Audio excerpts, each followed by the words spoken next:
So I'm just doing some dishes here, and I thought I would share kind of a little bit about what Battle of the Bands is like and why it was so impactful. And for some of you who've not sure what the heck the Provo Battle of the Bands is, hopefully this can give some context, because I always hate explaining it because it sounds super childish and sounds like, what are you doing? Like you're 25 years old doing something that teenagers do. They're probably right, but I want to just this. So 11 years old, 12 years old, I found out and listened to the song Animal by Neon Trees, listened on Sirius XM.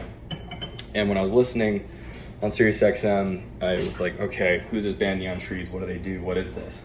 I looked them up and they're from Provo, and I grew up an hour south of Provo, and I was like, oh my gosh, well, that's crazy that there's a band that started so close to home. It made me feel like, okay, so what is this all about? Where are they playing? What is the venue like? And this is before I'd even started the Bombshell Flowers, which was called Melting Rain at the time, with Brant and Gavin. And in that time of looking up the scene, I was learning about the Velour, and they did all these different shows, and they helped launch Imagine Dragons, Neon Trees.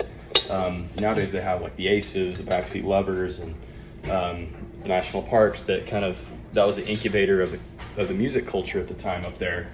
And so it's always something that I wanted to do. And the reason why the Battle of the Bands is so important is, for a new band, that's the way that they get into the scene. That's the way that they can get some good feedback from judges that are actually legit in the music scene in Provo. The reason why it was so cool, we got invited to do the Battle of the Bands in 2016, and we got disqualified. And so when that happened, I was like, I'm 17 years old, my band, we screwed up. I even asked if we think to play on a Friday, and Brant and Gavin weren't able to go. I did a solo acoustic set by myself. They weren't there. They ended up just having me be able to play for a little bit as kind of a, hey, you know what, show up, do something, because you're disqualified. And I thought that was nice of them, but it was a 15-minute set of me showing up. None of our fan base came through because it was just me playing, not the band. And so with that, it was like, we came on a Friday, they gave us this shot, blew it, my dream's dead. 17 years old, totally ruined. And the cool thing was, last night, the writer at Provo Music Magazine pulled me aside. Zach was talking to me, and he said, I remember you from that night. And he's the only one that still remembered it. I was like 8 years ago, and he said, I still remember because I wrote something that was like, keep an eye on this guy. And when I got on stage, he remembered that moment. That was the worst day of my life personally, but made an impact on him in a positive way. So it was cool to be able to, through time, be able to overcome. And so, because it just felt like I blew the one shot I had. Fast forward, we serve missions, life goes on, and we get the opportunity to do this Battle of Bands again. Kind of sheer dumb luck, honestly. We got our first invite to play Velour last. We didn't actually invite it, we asked to do it when we were promoting our album. They let us do it, which was awesome.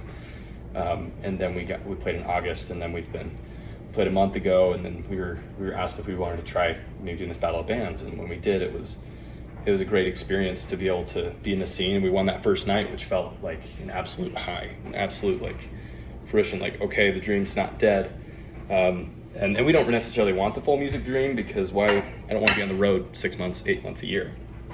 But I know being on the road a couple weeks a year sounds great. And the people that came is, 200 to 300 people that are there, and that you're introducing your music to. They get to hear the sound of what the band, we've been together 13 years. We'd had a 3-year hiatus there, so it's kind of like a decade roughly, but the same 3 dudes. We've known each other forever. We've gone through, family loss. We've gone through struggles of, we've gone through internal fights, songwriting struggles, changing genres a few times. We've tried every music genre under the sun. I'm still finding that sound that's ours. But even through that process, we got the chance to do this, and there's no other place I'd rather be than on stage, with these guys. And so when Corey gave us a chance to come and do this Battle of the Bands, it was such an amazing just chance to be there and to meet some cool people that are involved. We've got the guy that used to do session work with or some live show background work with Neon Trees, and other folks in local bands that have been in the scene for a long time, and people who write for Pro Music Magazine, and people like that can actually give you decent feedback and let you know. And the guys from Cardinal Bloom that I know from Snow, and they're freaking, love Josh and Joey. It's so good to see them again. It's been a minute. So it was, in the end of it all, with the hundreds of people that came and saw us and learned about who the Bombshell Flowers are, a little bit, you know, this is just the beginning. This is just the start.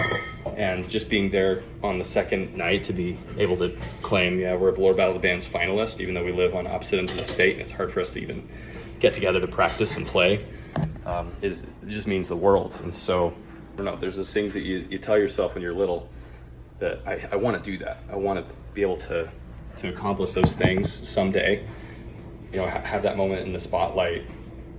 They're possible. It's just longevity. It took us 13 years to get here, and other people it only takes a couple months. There's a few bands that have only been around for like 4 months and got this opportunity, and man, it's just, there's a little bit of luck, there's a little bit of things that we need to figure out in our style and our walk, the way we do things, and it worked out a lot better. So for some of you who are just learning about the elements of the Battle of Bands in Provo, it's such a great incubator of music culture. It's not I feel like Jack Black ruined Battle of the Bands, the whole notion of it, because it sounds childish, school rock, yeah.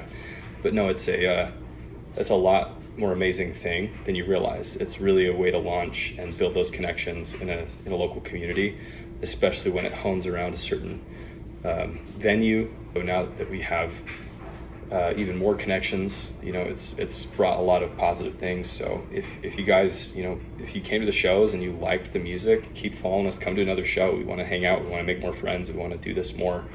If you are seeing this video for the first time and you're thinking, wow, it'd be awesome to see what are these guys about, we're genuinely, we love the music. That's why we do it. We all work day jobs. We all, you know, graduated from school or trade colleges and have families that we like take care of, but we do this music because it's something that you just got to give back. It's just having the feeling to share this with you guys and see the different perspective it was a fulfillment of my 11-year-old dreams last night and the night before. So thanks, Velour, for letting us do it, and check out the Bombshell Flowers and hang tight and keep following them. So thanks, guys.